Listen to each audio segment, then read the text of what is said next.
Hi everyone, my name is Mark Sand, and I am a product marketer for oscilloscopes here at Keysight. And this is Life in the Fast Lanes. In today's episode, I will be talking with Chris, a member of our R&D team for digital and photonics applications. We will be discussing some of the current pain points in emerging digital applications and how we can address these signal integrity issues with Infinium scopes. We also explore more about signal integrity on a broader level, as well as some of the issues for digital systems.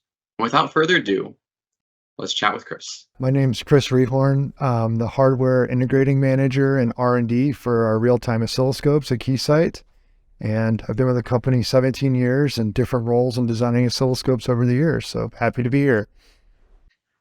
Awesome, Chris. Thanks for showing up and giving us some of your time. So I wanted to start out just by looking at some of the questions that different challenges that show up for engineers in the digital application space. So I think starting out, as the complexity of next generation high-speed digital designs like USB4 version 2 increase, testing them becomes increasingly challenging due to a large number of test items and time-consuming nature. So do you have any suggestions on how to address this testing challenge? Yeah, sure. So USB4 version 2 is an interesting case because, as we've seen, running the SIG test application is computationally expensive and very memory intensive.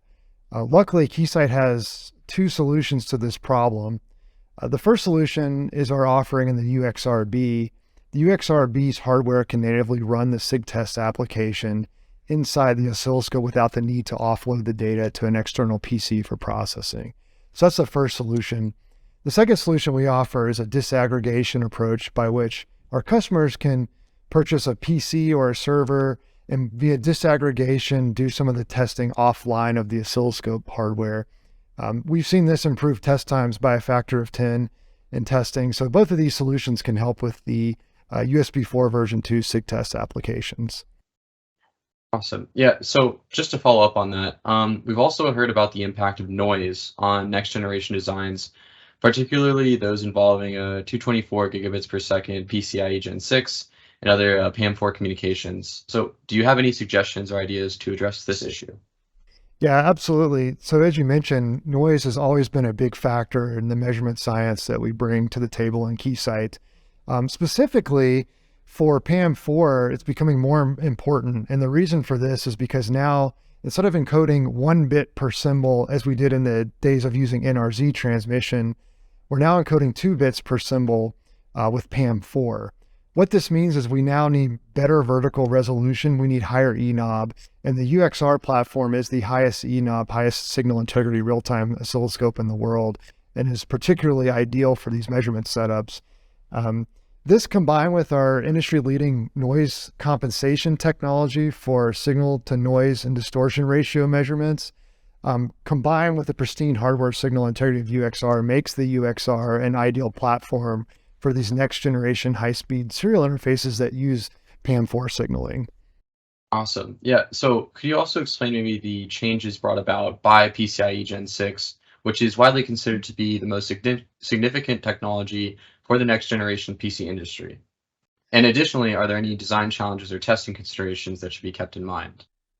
Yeah, absolutely. The PCI Express continues to be the industry standard for PC peripheral interconnect, and PCI Express, with each generation, we see the goal of doubling the data rate, and PCI Express Gen 6 is no different, going all the way to 64 gigabits per second.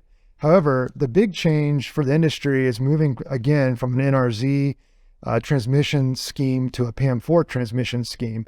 So this brings about new challenges and how we make these measurements.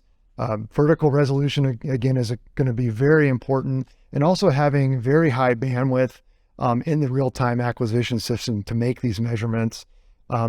Furthermore, with the real-time oscilloscope, we have the advantage that we can lock on these signals that have spread spectrum clocking and make the measurements that are required for PCI Express Generation 6.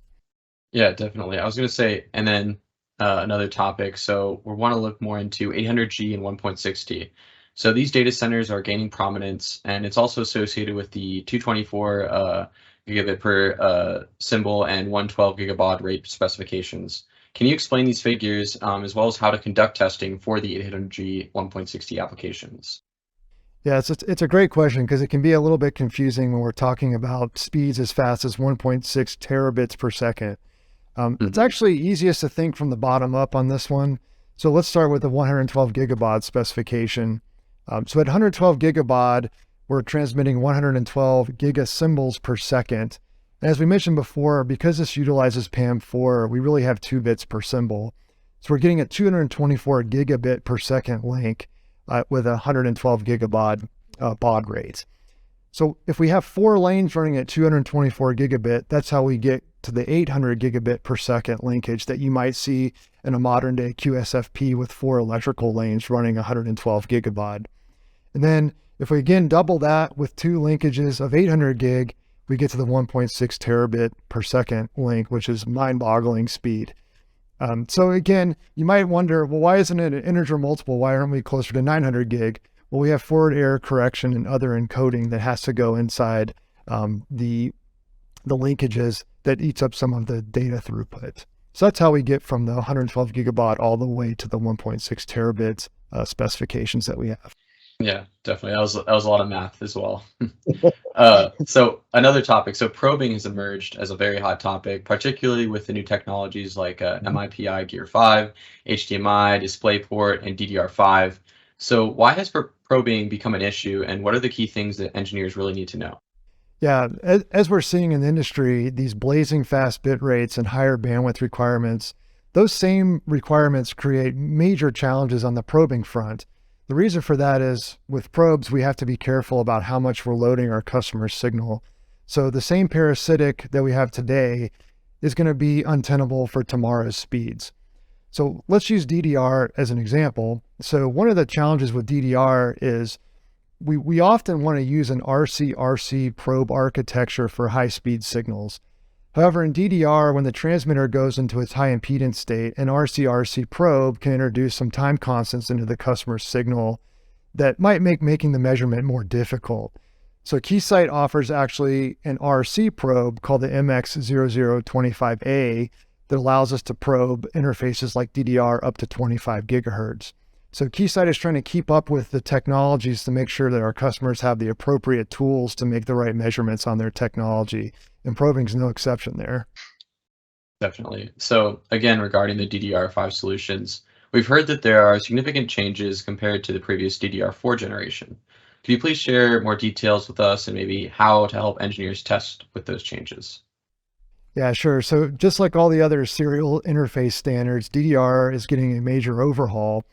So with DDR4 at 3.2 gigatransfers per second, there's an original target to get to 4.8 gigatransfers per second for DDR5, but the industry has already gotten to 8.8 gigatransfers per second. So we're already seeing over a doubling of the data rate. So twice as much speed, twice as much data. And on top of this, DDR5 is going to be more dense. It's going to be lower power. It's going to be lower latency. So it's a very large innovation in the memory space. Challenges are there and present. One being we have fairly low cost PC board material by which the transmissions have to take place. Many of our customers' eyes are very closed going through these interfaces. And on top of that, we have new challenges with read-write separation and probing these interfaces. And so as I've already mentioned, Keysight offers our MX0025A RC probe technology that goes all the way to 25 gigahertz for these exact type of applications. But yes, DDR5 is a major leap in the technology, and we're well prepared to address it. That's awesome to hear. And then jumping back to 800G 1.6T, I've noticed that there are both sampling scope and real-time scope solutions that are available. What would you say is the biggest difference between these options, and which solution would be better suited for customers? Yeah, it is true that in today's world, sampling scopes and real-time scopes have commensurate bandwidths in today's world. Our Flex DCA platform has been traditionally the industry standard for the lowest noise measurements in the time domain and for high-speed Ethernet applications. The real-time scopes really come into play where for transmission schemes such as 112 gigabaud, where we do not have hardware CDRs available in our sampling scopes, our real-time oscilloscopes can implement these CDRs in software, thereby locking on to the customer's signal. On top of this, real-time scopes offer a few other advantages. One being we don't need a repetitive signal in a real-time oscilloscope, so customers can go deeper in their analysis. By that, I mean if they would like to analyze protocols or do protocol debug, all of that can happen inside a real-time oscilloscope that can't happen inside of our Flex DCA platform. Got it. Okay. Thank you.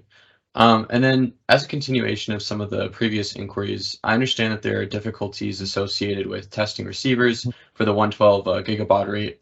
Could you maybe explain the reasons behind these challenges and offer maybe some potential solutions for overcoming them? Yeah, the way I see it, there's primarily two great challenges here.